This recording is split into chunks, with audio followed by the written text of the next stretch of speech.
నమస్తే. నేను మీ Sudhakar Rao. Great living Chola temple part 2కి స్వాగతం. మన పార్ట్ 1లో చోళ సామ్రాజ్యం ఎలా ఏర్పడింది, చోళ గొప్ప రాజైన రాజరాజ చోళుని నిర్మించిన బృహదీశ్వరాలయం గురించి, అతని కొడుకు రాజేంద్ర చోళుని నిర్మించిన గంగై చోళపురం గురించి తెలుసుకుందాం. ఇప్పుడు వారి మనవడు రాజరాజ చోళ 2 నిర్మించిన ఐరావతేశ్వర స్వామి దేవాలయం గురించి తెలుసుకుందాం. ఇందుకోసం మన ప్రయాణాన్ని తమిళనాడులోని గంగైకొండ చోళపురం నుంచి 35 కిలోమీటర్ల ప్రయాణించి కుంభకోణం దగ్గరలో ఉన్న ఐరావతేశ్వర స్వామి దేవాలయానికి చేరుకున్నాం. ఈ దేవాలయం చేరుకోవడానికి తమిళనాడులోని తాంజావూర్, కుంభకోణం, చిదంబరం మరియు తిరుచినాపల్లి నుంచి అనేక బస్సు మరియు రైలు సౌకర్యం కూడా కలదు. ఇవి జంట దేవాలయాలు. ముందుగా దేవనాయకి అమ్మ దేవాలయాన్ని మనం సందర్శించుకుందాం.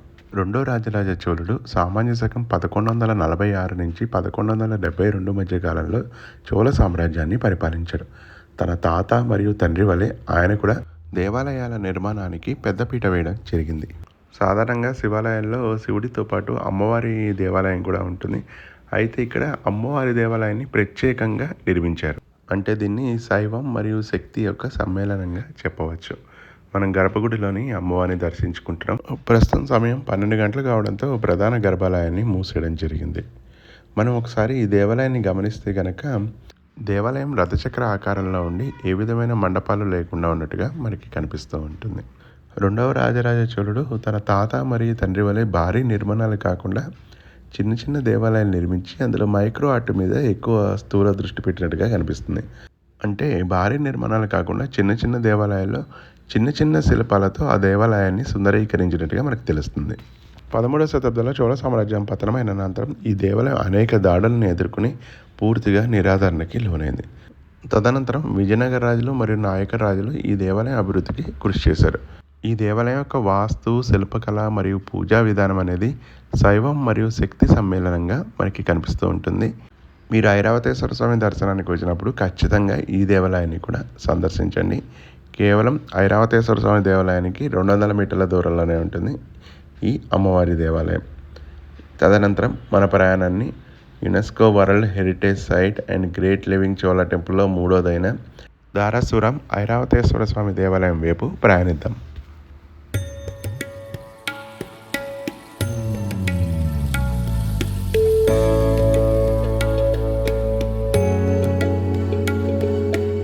దేవాలయ ప్రారంభంలోనే ఒక బలిపీఠం ఉండి అక్కడ మనకి ఒక చిన్న మెట్లులాగా కనిపిస్తున్నాయి కదా, ఇవి మ్యూజికల్ స్టెప్స్.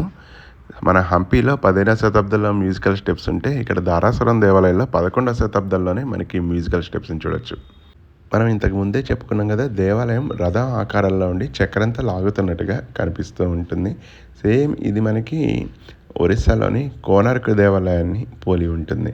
మనం దేవాలయ గోపురాన్ని ఒకసారి గమనిస్తే కనుక అచ్చు తాంజావూరు మరియు గంగైకొండ చోళపురాన్ని పోలి ఉంటాయి. అందుకే ఈ 3 దేవాలయాన్ని కలిపి గ్రేట్ లివింగ్ చోళ టెంపుల్గా చెప్తారు. అదేవిధంగా ఈ మూడింటిని కలిపే వరల్డ్ హెరిటేజ్ సైట్గా ప్రకటించారు. దేవాలయం యొక్క వెలుపల గోడలపై చిన్న చిన్న శిల్పాలతో కూడిన నిర్మాణాలు మరియు అప్పటి రాజుల వీరగాథని అద్భుతంగా మలిచారు.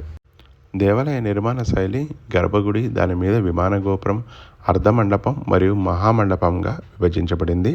గర్భాలయానికి వెళ్ళే మార్గంలోని ప్రధాన మండపం యొక్క స్తంభాలను మనం గమనిస్తే కనుక అవి ఏ విధమైన శిల్పాలు లేకుండా ఉంటాయి. అంటే ఏ విధమైన దృష్టి మరణపు లేకుండా పూర్తి ఏకాగ్రతతో భగవంతుని స్మరించుకోవడానికి ఈ విధంగా చెక్కి ఉండవచ్చు. దేవాలయం గర్భగుడిలో ఏ విధమైన కెమెరాలకైతే అలవలేదు. శ్రీ రాజరాజేశ్వర స్వామిగా పిలువబడే ఐరావతేశ్వర స్వామి వారు. అసలు ఈ దేవాలయానికి ఐరావతేశ్వర స్వామి అని పేరు ఎలా వచ్చిందో తెలుసుకుందాం. పూర్వము ఇంద్రుని వాహనమైన ఐరావతాన్ని దూర్వాస మహాముని నువ్వు నీ తెలుపు రంగుని కోల్పోయి పూర్తి నలుపు రంగుని పొందుతావు అని శపించాను. ఆ శాప విమోచనం కోసం ఐరావతం భూలోకానికి వచ్చి మహాశివుని ప్రార్థించగా ఆ పరమేశ్వరుడు ఈ ప్రాంతంలో ఉన్న కొలనులలో శివుణ్ణి పూజించి స్నానమాచరించగా నీ రంగుని పొందుతావు అని దీవించడం. అంత ఐరావతం ఈ కొలనుకు వచ్చి స్నానమాచరించగా తన పూర్వ వైభవాన్ని పొందింది. అయితే ఆ కొలను మీదే ఈ అద్భుత దేవాలయాన్ని నిర్మించి ఐరావతేశ్వర స్వామిగా నామకరణం చేయడం జరిగింది. దేవాలయం మధ్యలో ఉండి చుట్టూ పెద్ద ప్రహరీ గోడ ఉండి ప్రదక్షిణ చేయడానికి వీలుగా నిర్మించబడింది. దేవాలయంలోని శిల్పాలు మైక్రో ఆర్ట్ మరియు ఆప్టికల్ ఇల్యూషన్కి ప్రతీకగా నిలుస్తాయి. ముఖ్యంగా ఈ శిల్పాన్ని చూడండి, ఒకవైపు మనకి ఆవు మరియు మరోవైపు ఏనుగుతో అద్భుతంగా నిర్మించబడింది. ఇవే కాకుండా చిన్న చిన్న సూక్ష్మ శిల్పాలు మరియు 3D ఆర్ట్ను కూడా మనం ఇక్కడ గమనించవచ్చు. ఈ శిల్పాల రూపంలో అప్పుడు ప్రజల నృత్య భంగిమలు మరియు ప్రజల జీవన విధానాన్ని ఇక్కడ మనకి కళ్ళ కట్టే విధంగా చెక్కడం జరిగింది. ఇదండి ఐరావతేశ్వర స్వామి దేవాలయం యొక్క విశేషాలు. ఈ ప్రదేశం తమిళనాడులోని కుంభకోణానికి కేవలం 5 కిలోమీటర్ల దూరంలో ఉంటుంది. దేవాలయానికి ఏ విధమైన ఎంట్రీ టికెట్ ఉండదు.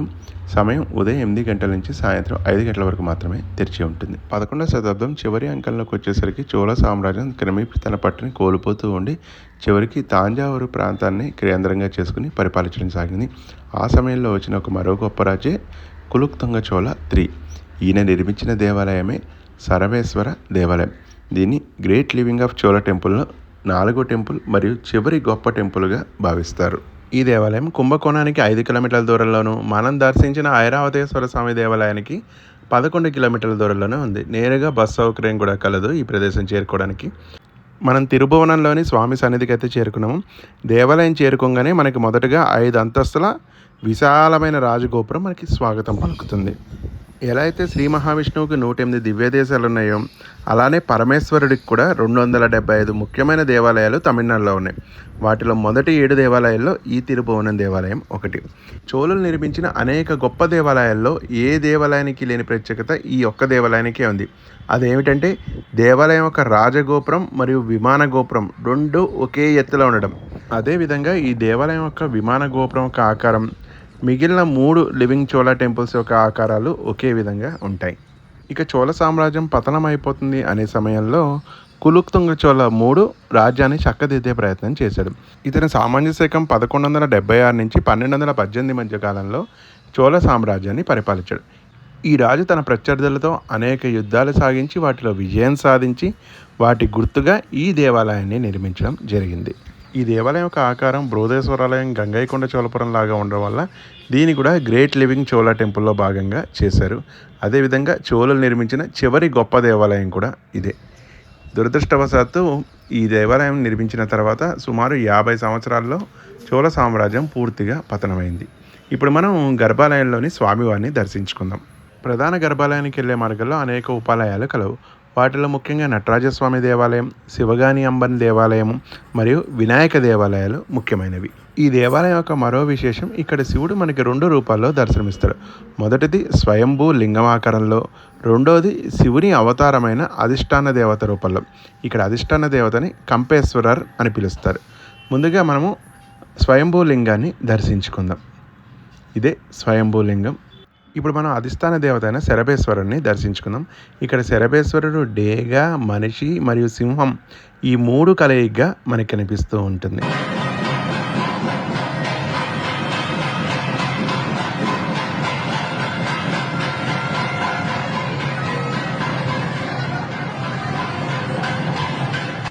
స్థల పురాణం ప్రకారం స్వామివారి మరొక పేరు కంపేశ్వర్.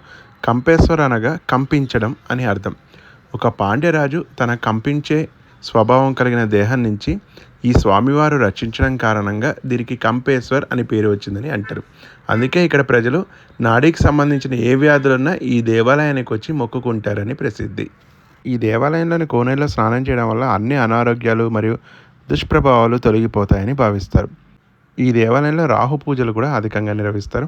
ఈ దేవాలయంలో ఉన్న ఉపాలయాలు వరుసగా గణపతి, సూర్యుడు, నాల్వార్, మహావిష్ణువు, చొక్కలింగం, చంద్రుడు, గజలక్ష్మి, శనేశ్వర్, లింగోద్భవమూర్తి, దక్షిణామూర్తిని, వల్లి దేవసేన సమేత సుబ్రహ్మణ్యేశ్వర స్వామి మరియు చండీకేశ్వర, బ్రహ్మ మరియు దుర్గామాత దేవాలయాలు ఉన్నాయి. ఇదండి గ్రేట్ లివింగ్ చోళ టెంపుల్స్లో 4వది మరియు చివరి గొప్ప దేవాలయం యొక్క విశేషాలు. ఈ దేవాలయం యొక్క సమయం ఉదయం 8 గంటల నుంచి 12 వరకు, తిరిగి సాయంత్రం 4 నుంచి రాత్రి 8 గంటల వరకు. ఇక్కడ అమ్మవారి పేరు ధర్మ సంవర్ధిని. అందుకే ఈ దేవాలయాన్ని శ్రీ ధర్మ సంవర్ధిని సమేత కంపేశ్వర్ దేవాలయంగా పిలుస్తారు. ఇదండి ఈ దేవాలయం యొక్క విశేషాలు. మీరు ఒకవేళ కుంభకోణం వస్తే ఈ దేవాలయాన్ని తప్పకుండా సందర్శించండి. ఇలాంటి మరెన్నో ఆసక్తిగల విషయాల గురించి నా ఛానల్ని వీక్షించండి.